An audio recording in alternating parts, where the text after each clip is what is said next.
നമ്മളിങ്ങനെ ഒത്തിരി കാര്യങ്ങളെക്കുറിച്ചൊക്കെ ചിന്തിക്കാറില്ലേ? നമ്മളിപ്പോൾ ഈ വചനം പറയുന്നതിനെക്കുറിച്ചല്ല, എന്തോരം ചിന്തകളാണ് ഒരു ദിവസം നമ്മുടെ മനസ്സിലൂടെയൊക്കെ കടന്നു പോകുന്നത്. പ്രത്യേകിച്ച് നമ്മളിങ്ങനെ കിടക്കാൻ പോകുന്ന സമയത്തൊക്കെ ആയിരിക്കും ആവശ്യമില്ലാത്ത ചിന്തകളൊക്കെ കയറി വരുന്നത്. ശരിക്കും നമ്മൾ എന്തിനെക്കുറിച്ചാണ് ചിന്തിക്കേണ്ടത്? ഇന്ന് രാത്രി നമ്മൾ കിടക്കാൻ പോകുന്നതിന് മുമ്പ് ഈ ഒരു കുഞ്ഞ് ചിന്ത നിങ്ങളുമായിട്ട് പങ്കുവയ്ക്കുകയാണ്. നമ്മൾ അതിനെക്കുറിച്ച് ചിന്തിക്കാൻ പോവാണ്. പ്രഭാഷകന്റെ പുസ്തകത്തിൽ 3-ാമത്തെ അധ്യായം 22-ാമത്തെ വാക്യം. വചനം ഇങ്ങനെയാണ് പറഞ്ഞു തരിക: നിന്നെ ഏൽപ്പിച്ചതിനെ പറ്റി നീ ചിന്തിക്കുക. നിനക്ക് ഏൽപ്പിച്ചു തന്ന ഒരു കാര്യമുണ്ട്, അതിനെക്കുറിച്ച് ചിന്തിക്കുക. നമ്മളിന്ന് രാത്രി ചെയ്യാൻ പോകുന്ന ഒരു കാര്യമാണ്.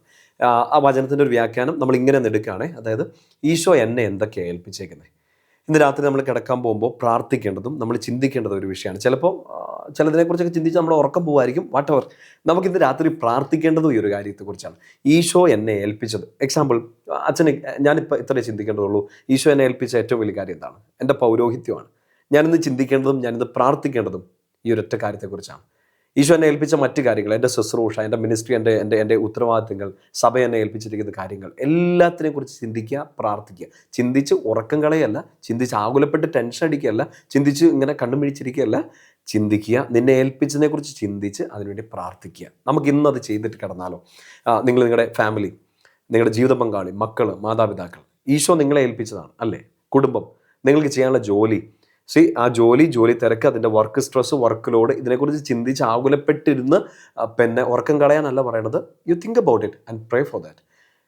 ഭാര്യയെക്കുറിച്ച്, ഭർത്താവിനെക്കുറിച്ച്, മക്കളെക്കുറിച്ച്, നിങ്ങളുടെ ജോലിയെക്കുറിച്ച്, ഇതൊന്നും ഓർത്ത് ഉറക്കം കളയരുത്. ഇത് ഓർത്ത് ഇന്ന് പ്രാർത്ഥിച്ചിട്ട് കിടന്നുറങ്ങുക, നിന്നെ ഏൽപ്പിച്ചതിനെക്കുറിച്ച് ചിന്തിക്കുക. സോ നമ്മൾക്ക് ചെയ്യാൻ പറ്റുന്ന വലിയ കാര്യങ്ങളൊന്നാണിത്. ഇപ്പോൾ അവർക്ക് വേണ്ടി പ്രാർത്ഥിക്കുക. പ്രാർത്ഥിക്കണമെങ്കിൽ എന്ത് വേണം? അവരെ നമ്മൾ ഓർക്കണം. ആ കാര്യങ്ങളെ, ആ വ്യക്തികളെ, ആ സാഹചര്യങ്ങളെയൊക്കെ നമ്മൾ ഓർക്കണം, അതിനെക്കുറിച്ച് ചിന്തിക്കണം. പ്രിയപ്പെട്ട സഹോദരങ്ങളെ, ഈ വചന ഹൃദയത്തിലേക്ക് ഏറ്റെടുക്കുക.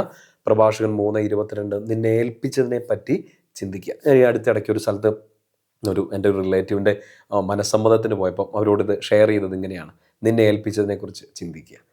അത് ഭർത്താവ് ഭാര്യയെ, ഭാര്യ ഭർത്താവിനെ, ഇതാരെ ഏൽപ്പിച്ചതാണ്? ഈശോ നിങ്ങളുടെ കയ്യിൽ ഏൽപ്പിച്ചേക്കുന്നതാണ്. അവരെക്കുറിച്ച് ആകുലപ്പെടാനല്ല, അവരെക്കുറിച്ച് വിഷമിക്കാനല്ല, അവരെന്താ ഇങ്ങനെ എന്നൊക്കെ ഓർത്ത് ടെൻഷൻ അടിക്കാനല്ല. നീ അവരെക്കുറിച്ച് ചിന്തിക്കണം. നീയേ ഉള്ളൂ അവരെക്കുറിച്ച് ചിന്തിക്കാൻ. And pray for them. ചിലപ്പോൾ വീട്ടിൽ നിങ്ങളൊരൊറ്റയാളായിരിക്കും വചനം കേൾക്കുന്നത് നിങ്ങൾ ഒരാളാണെങ്കിൽ നിങ്ങളുടെ കുടുംബാംഗങ്ങളെ എല്ലാവരെയും കുറിച്ച് ഇന്ന് രാത്രി ചിന്തിക്കണം. And pray for them. നിങ്ങളുടെ ജോലി സ്ഥലത്ത് ചിലപ്പോൾ ഒരുപക്ഷെ പ്രാർത്ഥന ഉള്ള ഒരേ ഒരാൾ നിങ്ങളായിരിക്കും. ഹോസ്റ്റലിൽ ഒരുപക്ഷെ പ്രാർത്ഥിച്ച് കിടക്കുന്ന ഒരേ ഒരാൾ നിങ്ങളായിരിക്കാം. നിങ്ങളുടെ കൂടെയുള്ളവർക്ക് വേണ്ടി, റൂംമേറ്റ്സിന് വേണ്ടി, നിങ്ങളുടെ ഓഫീസ് മേറ്റ്സിന് വേണ്ടി, എല്ലാവർക്കും വേണ്ടി നിങ്ങളൊന്ന് പ്രാർത്ഥിച്ച് അവരെക്കുറിച്ച് ചിന്തിച്ച് അവരെക്കുറിച്ച് ഈശോയോട് സംസാരിച്ചിട്ട് കിടന്നുറങ്ങുക.